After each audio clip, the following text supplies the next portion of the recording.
June 6, 1944, 0:15 hours. Strongpoint WN62, Omaha Beach.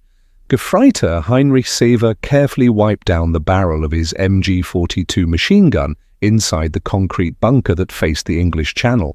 In his pocket, he kept a letter from his girlfriend back in Metzingen. She had promised to wait for him until the day Germany achieved final victory. Just 3 days earlier, Severloh had written back to her with confidence, "The invasion will be their grave. We will drive them back into the sea within hours." His optimism was reinforced after none other than Field Marshal Rommel himself had visited their positions. The famed Desert Fox had peered through Severloh's firing aperture, studied the overlapping fields of fire, and nodded in approval. "When they come," Rommel declared, "this beach will be their cemetery." At that moment, looking out through the embrasure, Severloh saw nothing but calm darkness over the channel. The night was quiet, almost peaceful, but within 12 hours this same young soldier would be reduced to tears inside his bunker. He would be surrounded by 13,500 empty shell casings, his MG-42's barrel warped from the heat of continuous fire, as he faced an invasion force so massive that his mind could not comprehend what his eyes were seeing. Later, Severloh would claim that he alone had caused between 1,000 and 2,000 American casualties. But historians agree this was impossible, since total US losses at Omaha Beach from all causes were about 2,400. The real story of Germany's defeat that day was not in carefully written strategy papers or intelligence briefings, but in the stunned accounts of frontline soldiers who suddenly found themselves on the receiving end of the largest amphibious invasion in human history. The Atlantic Wall, which the Germans had boasted about endlessly, stretched some 2,400 miles from Norway down to the Spanish border. German propaganda proudly called it the strongest defensive line ever built. Along the Normandy coast alone, 58 divisions of varying quality held positions that had consumed an enormous 17 million cubic meters of concrete and 1.2 million tons of steel. Adolf Hitler himself had declared the Atlantic Wall to be unbreakable. At Omaha Beach, the defenses seemed to back up that bold claim. According to the U.S. Army Center of Military History, the Germans had built 8 concrete bunkers, 35 pillboxes, 4 artillery positions, 18 anti-tank gun sites, 45 rocket launcher positions, 85 machine gun nests, and 6 mortar pits. The shoreline itself had been turned into a deadly trap. A total of 3,700 obstacles had been placed in the tidal zone, Belgian gates, Czech hedgehogs and wooden stakes tipped with telemines. Just beyond the beach, 6.5 million mines had been laid in the ground. Rommel had actually wanted 60 million, but that goal was far out of reach. Colonel Ernst Goth, who commanded the 916th Grenadier Regiment near Bayeux, had carefully calculated the firepower of his sector. His 4 batteries could, on paper, deliver 120 rounds per minute onto the landing beaches. Combined with other batteries nearby, the Germans expected to unleash overwhelming fire on any landing force. But these calculations assumed they would never run short of ammunition, an assumption that would prove disastrously wrong. On June the 5th, weather conditions looked so poor that almost no one in the German High Command believed an invasion was possible. Luftwaffe meteorologist Walter Stumpf in Paris reported winds of 20 to 25 knots, waves rising up to 6 feet, and clouds hanging at just 500 feet. Using U-boat data and coastal weather stations, Stumpf confidently assured German leaders that the stormy conditions would last at least 2 more weeks. Trusting this forecast, senior German commanders relaxed. Rommel left for Germany on June 5th to celebrate his wife's birthday, carrying with him a pair of grey suede shoes he had just bought in Paris. General Friedrich Dollmann, in charge of the 7th Army, ordered his division commanders to attend a set of war games in Rennes. Even the naval patrols that usually swept the channel were cancelled because of the rough seas. That misplaced confidence in the weather would be the Germans' first fatal miscalculation. What Stumpf didn't know was that the Allies had far better data. They operated weather stations in Greenland and flew reconnaissance missions over the Atlantic. These sources spotted a brief 36-hour break in the storm. Group Captain James Stagg identified the window, and Eisenhower seized the opportunity. At 23:15 hours on June 5th, German radar stations along the Normandy coast, using Freya and Würzburg sets, began detecting unusual activity. Huge aerial formations were approaching from the north, but the operators assumed this was another deception raid, the kind the Allies had carried out many times before. By 0:30 hours on June 6th, however, reports pouring in told a different story. Paratroopers were landing all across Normandy, yet the reports contradicted each other. Some said the troops were to the east, others said to the west. Some claimed they were British, others swore they were American. Dummy paratroopers fitted with firecrackers, part of Operations Titanic and Rupert, added even more confusion. Major Hans von Luck, commander of the 125th Panzer Grenadier Regiment of the 21st Panzer Division, was among the first to understand the seriousness of what was happening. Woken by urgent messages about enemy landings near his positions, he immediately requested permission to counterattack. The answer from division headquarters was chilling in its hesitation. "Do not move until the situation clarifies." Von Luck would later write in his memoir, "As a panzer commander, I knew at that moment we were lost. The paratroopers were clearly marking the flanks for a landing. Every minute we waited gave them time to dig in. Yet we remained frozen by our own command system. June the 6th, 05:30 hours. As the first grey light spread across the channel, German forward observers began reporting something for which no training manual had prepared them. Some accounts credit Major Werner Pluskat, though his actual presence on the coast has been debated by historians, including Heinrich Severloh himself, as being one of the first to spot the approaching armada.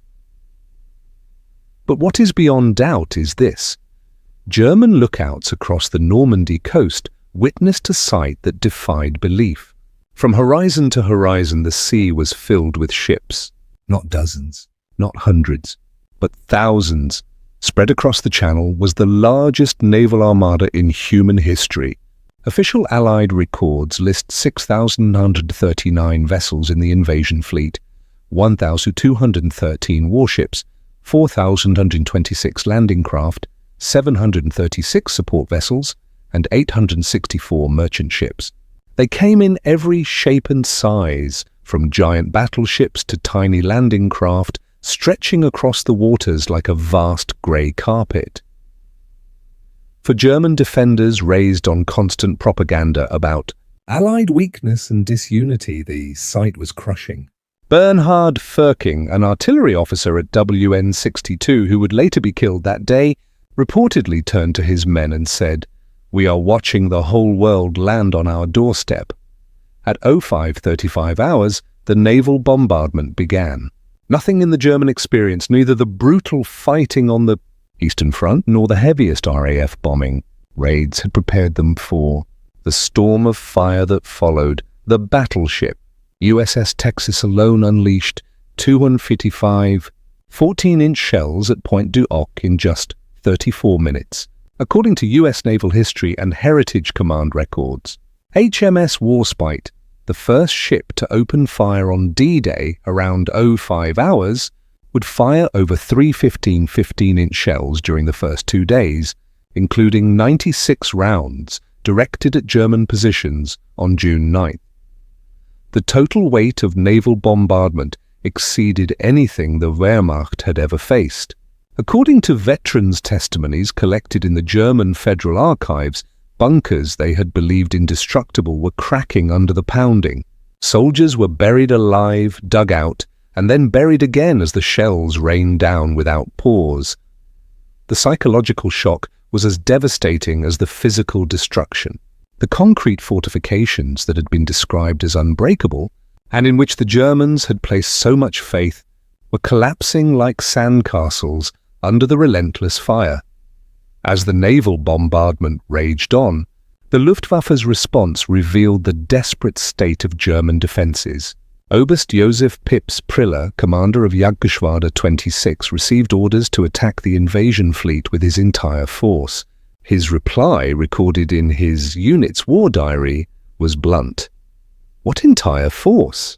I have 2 planes." The Luftwaffe, which had once boasted that it would guarantee air superiority over any invasion, managed just 319 sorties on D-Day. In comparison, the Allies flew 14,674 sorties. The imbalance was staggering. According to records from the U.S. Navy Office of Naval Intelligence, Oberst Josef Pips Priller and his wingman Unteroffizier Heinz Vodarczyk carried out the only Luftwaffe attack against the beaches on the morning of June 6th. Flying FW-190A8 fighters, they strafed Sword Beach in a single brief pass before retreating in the face of overwhelming Allied air cover. This lone attack, carried out by just 2 aircraft against an invasion fleet numbering in the thousands, quickly became a symbol of German helplessness. The Luftwaffe's promise that their Knights of the Air would darken the skies over any invasion had collapsed into a meaningless gesture. At 0630 hours, the first assault waves struck the beaches. Despite hours of naval bombardment, German defenders held their ground and opened fire. What followed was a massacre that shocked even battle-hardened men. Heinrich Severloh, the machine gunner at WN62, began firing at 0635 hours. His position, one of the few not destroyed by bombardment, provided him with a clear, sweeping field of fire across Omaha Beach. In his 2005 memoir, WN62, Erinnerungen an Omaha Beach, Severloh claimed to have fired 13,500 rounds over 9 hours. While he insisted his fire inflicted huge losses, historians point out that Omaha's casualties came from many different factors, and exact figures tied to his position cannot be confirmed. What is certain, however, is that his MG-42, capable of firing 1,200 rounds per minute in short bursts, contributed heavily to the carnage that gave Omaha its name. Bloody Omaha. For the German defenders, the battle soon took on a different dimension. Historians later described their experience as material shock, the psychological collapse that comes from facing an enemy with overwhelming resources. No matter how many Americans, British, or Canadians were cut down, more kept coming. Every landing craft that was destroyed was immediately replaced by 3 more. Every machine gun nest that opened fire was quickly smothered by Allied naval guns, which seemed to fire without limit. By midday, ammunition shortages began crippling the defense. The German plans had calculated supplies based on repelling a limited landing, not an operation of this scale. Wehrmacht supply records show that positions stocked with ammunition meant to last for 3 days were running dry within hours. Artillery batteries faced the same problem. Their precious ammunition reserves were consumed almost instantly under the relentless pressure. Attempts to bring up more supplies failed. Every road was under constant attack from Allied fighter bombers. The contrast in firepower was devastating. German soldiers noted that American destroyers would fire hundreds of shells at a single target, while German artillery was rationed to only 4 shells per gun by the afternoon of D-Day. Rommel's much-discussed armoured reserve, which he believed was the key to defeating any landing on the beaches, remained paralysed during the critical morning hours. The 21st Panzer Division, the only armoured unit close to the beaches, did not receive orders to attack until 10 hours, 4 hours after the landings had begun. When the 21st Panzer finally moved at 16:20 hours, they pushed between British airborne landing zones and advanced toward the coast. Divisional records show that they actually reached the shore between Lyon-sur-Mer and Luxembourg around 19 hours, making them the only German armoured unit to reach the coast on D-Day. But their moment of success was short-lived. At 21 hours, they witnessed the arrival of Operation Mallard, 250 gliders bringing reinforcements for the British 6th Airborne Division. Interpreting this massive airborne landing as a threat to their flanks, the division pulled back. By the end of June 6, the 21st Panzer had lost 54 tanks and armoured vehicles, around 25% of its entire strength. In just a single day, the German counterattack soon ran into something completely unfamiliar: specialised Allied armour known as Hobarts. Funnies.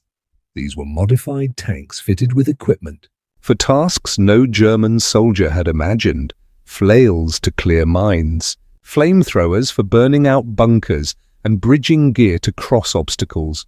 To many defenders, these machines looked like they belonged to a different age of warfare altogether. Throughout D-Day, German units also faced another overwhelming threat: massive airborne forces operating behind their lines. The British 6th Airborne Division and the American 82nd and 101st Airborne Divisions created chaos out of proportion to their actual numbers. Oberst Friedrich von der Heydter, Germany's most experienced paratrooper commander and a veteran of the 6th Fallschirmjäger Regiment, was in Normandy during the invasion. His professional judgment, later recorded in post-war interviews, was damning. The Allied airborne operation was everything ours had never been: massive, coordinated and supplied. We dropped battalions, they dropped divisions. We were supplied by single aircraft. They had endless streams of gliders and transport planes. The psychological effect of paratroopers seemingly appearing everywhere paralyzed German responses.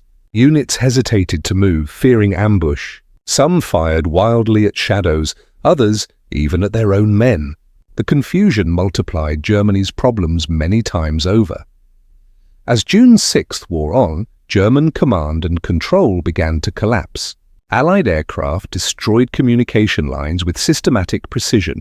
French resistance fighters, activated by coded BBC messages, cut telephone cables and blew up relay stations. Allied electronic warfare units jammed German radios. General-Lieutenant Max Pemsel, Chief of Staff of the 7th Army, tried to coordinate the defense from his headquarters at Le Mans. His war diary shows mounting frustration as contact with forward units steadily disappeared. By midday, entire divisions had simply vanished from the communication network. Commanders in the field were forced to act alone, cut off from any understanding of the wider battle. By the evening of June 6th, the reality was clear. The so-called impregnable Atlantic Wall had been broken in several places. The Luftwaffe was effectively gone from Normandy's skies. The Kriegsmarine had managed to sink just one American destroyer, USS Corrie, while losing 15 E-boats and numerous smaller craft. General-Lieutenant Wilhelm Richter, commander of the 716th Infantry Division, which had taken the brunt of the British assault, reported grim statistics to 7th Army headquarters. Division combat strength 35%, all coastal strong points, lost artillery 90%, destroyed enemy, advancing inland. The numbers told the story of a complete tactical failure. Despite moments of bravery, the German forces had suffered losses equal to those of a major battle in just one day. Meanwhile, the Allies were still landing fresh troops as if D-Day were only the opening chapter, not the climax. During the night of June 6th into June 7th, German units tried to regroup and counterattack, but these attempts only revealed the true extent of Allied superiority. Every German movement was spotted by radar, lit up by parachute flares, and pounded by artillery or naval gunfire. Hans von Luck's Panzer Grenadiers, finally given permission to attack, advanced toward Sword Beach in darkness. In his memoir, von Luck recalled how his men were instantly illuminated by flares and struck by devastating fire from offshore destroyers. It was like daylight, he wrote. Every vehicle, every soldier was visible. The shells came from the sea with perfect accuracy. We lost half our strength without ever seeing a single enemy soldier. Meanwhile, Allied reinforcements kept pouring in. The artificial Mulberry harbours were already being assembled, Supply ships anchored in neat rows, and the beachheads were being transformed into permanent bases. The invasion was no longer just a daring assault. It was becoming an unstoppable establishment on the continent. The final balance sheet of the Normandy campaign told the story in unforgiving numbers.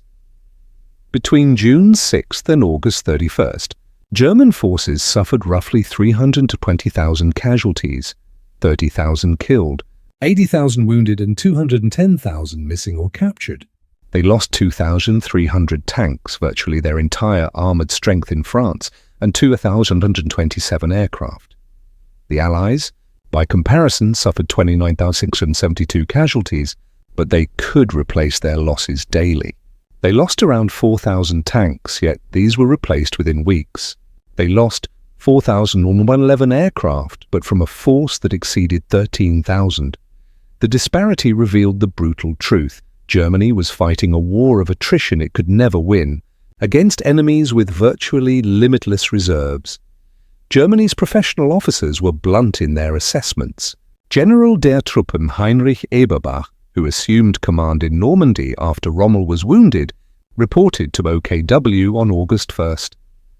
The enemy's material superiority is at least 20-1 in artillery, 10-1 in tanks, and absolute in aircraft. He can replace all losses within days. We cannot replace anything. General Hans Speidel, Rommel's chief of staff, later wrote in his 1949 memoir, "Normandy proved that courage alone could not overcome industrial supremacy.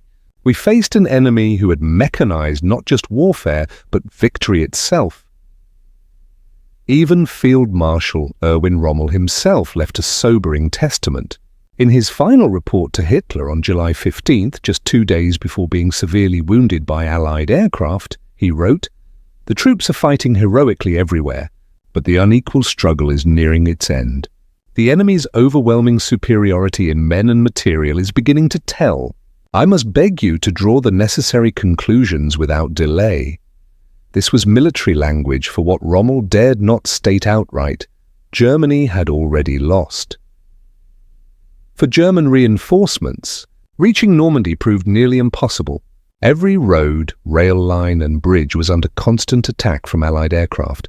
According to Wehrmacht transportation records, units that should have arrived at the front within a single day were taking up to 2 weeks. The 2nd SS Panzer Division, Das Reich, based near Toulouse, required 17 days to reach Normandy, a trip that should have taken just 3. Along the way, they lost 30% of their vehicles to air attacks without ever engaging Allied ground forces. The psychological impact was devastating.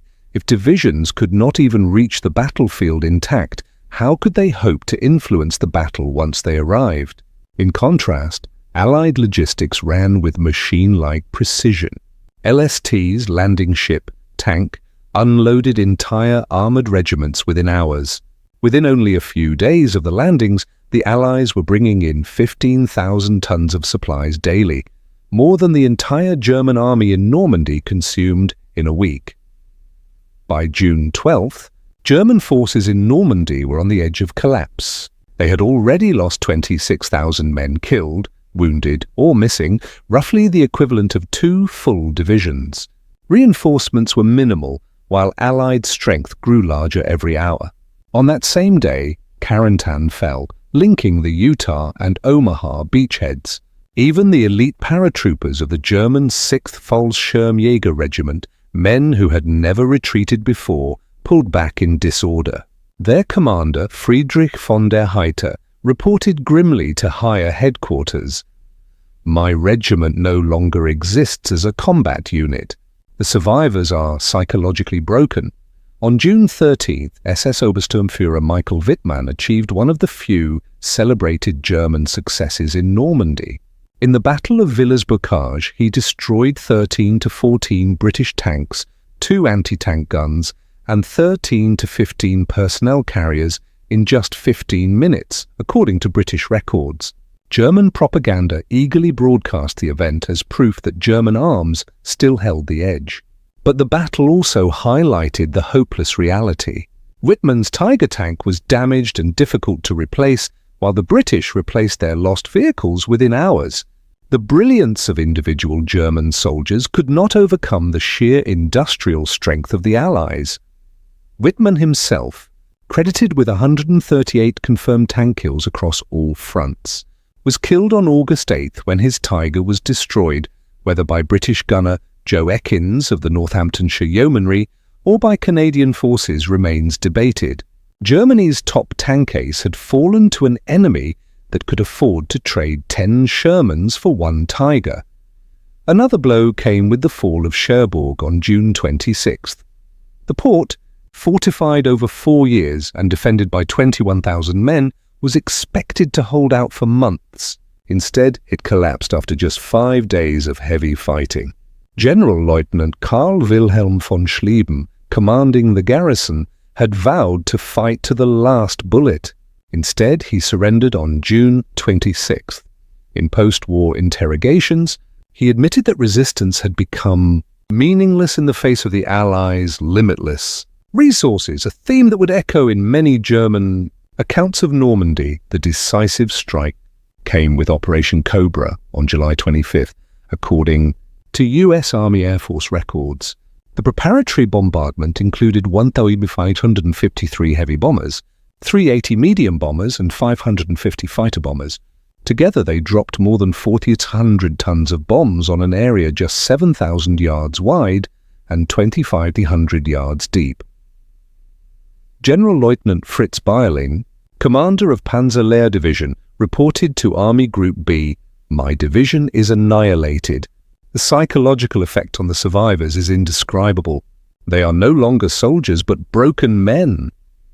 The bombing was so intense that it even killed Lieutenant General Leslie McNair, the highest-ranking American officer to die in the European theatre, who had been observing from what was thought to be a safe distance. If even American generals were not safe from their own firepower, what chance did ordinary German soldiers have? The Falaise pocket, from August 12th to 21st, marked the final destruction of German forces in Normandy. According to Allied intelligence, later confirmed by German records, roughly 10,000 Germans were killed and 50,000 were captured. Normandy had become a graveyard for Hitler's armies in the West.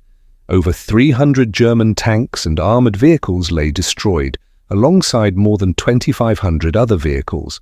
Soldiers who tried to escape described scenes that seemed apocalyptic: roads choked with burning trucks, shattered armour, and the carcasses of thousands of dead horses. Allied fighter bombers struck in relentless waves every 20 minutes, while artillery rained down without pause. The destruction was so total that many German soldiers simply abandoned their weapons and surrendered, preferring captivity to certain death. The final balance sheet of the Normandy campaign told the story in unforgiving numbers. Between June 6th and August 31st, German forces suffered roughly 320,000 casualties, 30,000 killed, 80,000 wounded and 210,000 missing or captured. They lost 2,300 tanks, virtually their entire armoured strength in France, and 2,127 aircraft. The Allies, by comparison, suffered 29,672 casualties, but they could replace their losses daily. They lost around 4,000 tanks, yet these were replaced within weeks. They lost 4,111 aircraft, but from a force that exceeded 13,000. The disparity revealed the brutal truth. Germany was fighting a war of attrition it could never win. Against enemies with virtually limitless reserves, Germany's professional officers were blunt in their assessments. General der Truppen Heinrich Eberbach, who assumed command in Normandy after Rommel was wounded, reported to OKW on August 1st. The enemy's material superiority is at least 20-1 in artillery, 10-1 in tanks, and absolute in aircraft.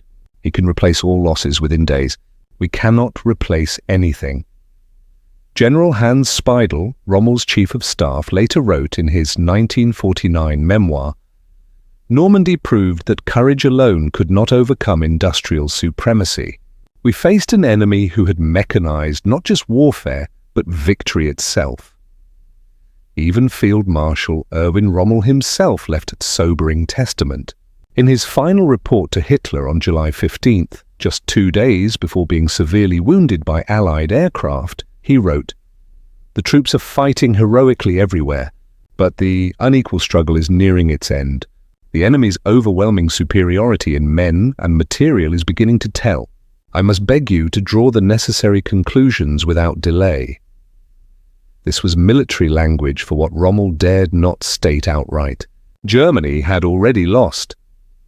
The Normandy campaign revealed a larger truth, that World War II had become a production war. German soldiers, many of them veterans hardened by years of victories across Europe, were now confronted by a level of American industrial power they had never imagined. At the Ford Willow Run plant in Michigan, a new B-24 bomber rolled off the assembly line every 63 minutes. In 1944 alone, American factories produced 96,000 aircraft. Allied forces expended more ammunition in a single day of fighting than Germany produced in an entire month. A single US division consumed more supplies in one day than a whole German corps. Hans von Luck, a German panzer commander, later admitted in his memoir, "We learned that modern war was not about tactics or courage, but about production." The Americans had turned war into an industrial process. They manufactured victory on assembly lines. The German soldiers who survived Normandy were not only defeated on the battlefield, they were psychologically shattered. Everything they had been taught about racial superiority, military invincibility, and national destiny had collapsed. Heinrich Severloh, the machine gunner of WN62, would spend the rest of his life haunted by D-Day. In his 2005 memoir, he recalled meeting American veterans of Omaha Beach.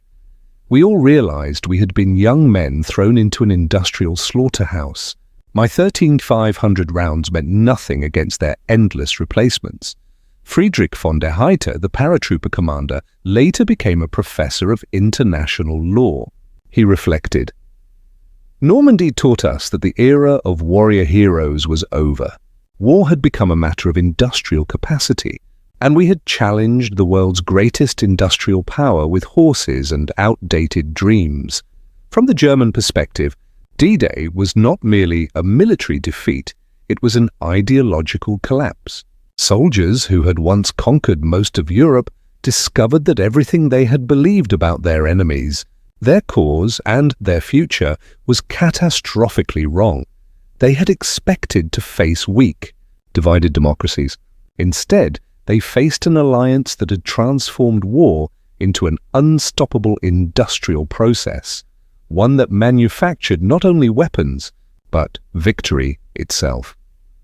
In Normandy, German soldiers came face to face with the full power of democracy's arsenal.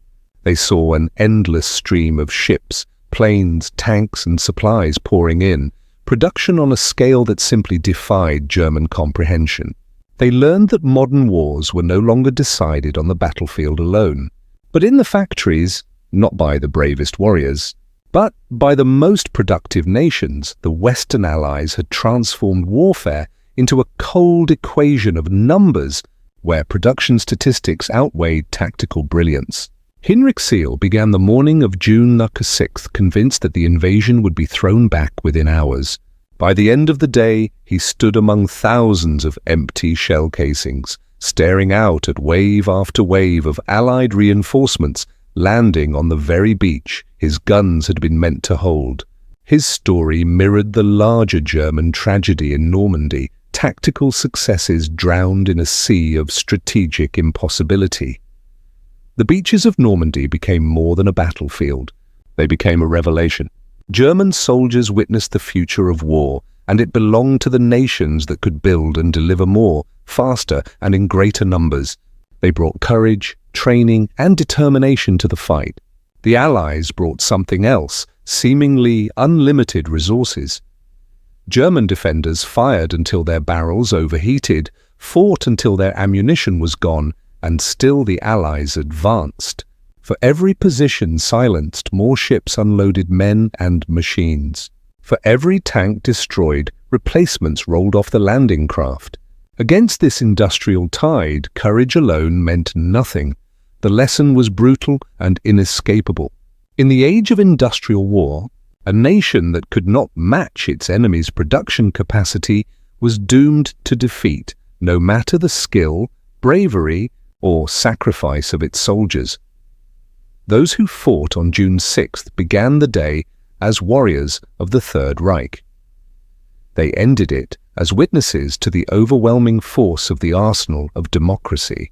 Their defeat was not only military but total. The Nazi dream of racial superiority and battlefield dominance was shattered beyond repair. Exposed as powerless against Allied industrial supremacy, the invasion they had promised to hurl back into the sea did not falter. It swept them away. With it went the last illusions of German victory, drowned forever in the tide of history.